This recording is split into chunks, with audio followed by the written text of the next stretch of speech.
ఊర్లల్లో అది కొండల దగ్గర ఉన్న ఊర్లలో అయితే ఎండలు ఫుల్గా ఉంటాయి. ఎండల్లో నుంచి బతికి బయటపడితే చాలు అనుకునే వాళ్ళం. అప్పుడు మాటల్లో హైదరాబాద్లో వర్షాలు పడుతున్నాయంట అనేవాళ్ళు. అలా ఎందుకు అన్నారో నాకు ఇప్పుడు అర్థమవుతుంది. ఇది సమ్మర్ సీజన్ అయినా కానీ నిన్నటి నుంచి ఫుల్ వర్షాలు పడుతున్నాయి. అది రేకుల పైన టపా టపా సౌండ్ వస్తుంది. ఏంటా అని చూసే వడగల్ల వర్షం పడుతుంది. సో ఇదే మంచి టైం అని చెప్పేసి ఇంట్లోకి వచ్చి ఇలా నెయ్యి ప్రిపేర్ చేయడం స్టార్ట్ చేశాను. ఆల్మోస్ట్ ఇది వచ్చేసి దగ్గర దగ్గర 1 month నుంచి స్టోర్ చేసుకున్న మీగడ. ఇవాళ కొంచెం వర్షం పడుతుంది, అది వెదర్ చల్లగా ఉందని చెప్పేసి ఇలా నెయ్యి తయారు చేస్తున్నాను. సమ్మర్లో నెయ్యి బయటికి తీసేలేక కొంచెం చేతికి అంటుకుంటా ఉంటుంది కదా, అలా అంటుకోకుండా ఉండాలంటే ఇలా మనము మిక్సీ పట్టేటప్పుడు కొన్ని ఐస్ క్యూబ్స్ వేసి మిక్సీ పట్టేసుకుంటే వెన్న కూడా చాలా బాగా వస్తుంది. అండ్ మనం తీసేటప్పుడు కూడా చేతికి అతుక్కోకుండా ఉంటుంది.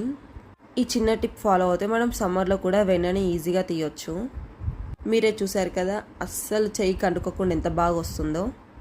1 month నుంచి స్టోర్ చేసి పెట్టుకున్న మీగడని నేనైతే ఇలా ఆల్మోస్ట్ 300 ml నెయ్యి తయారు చేశాను.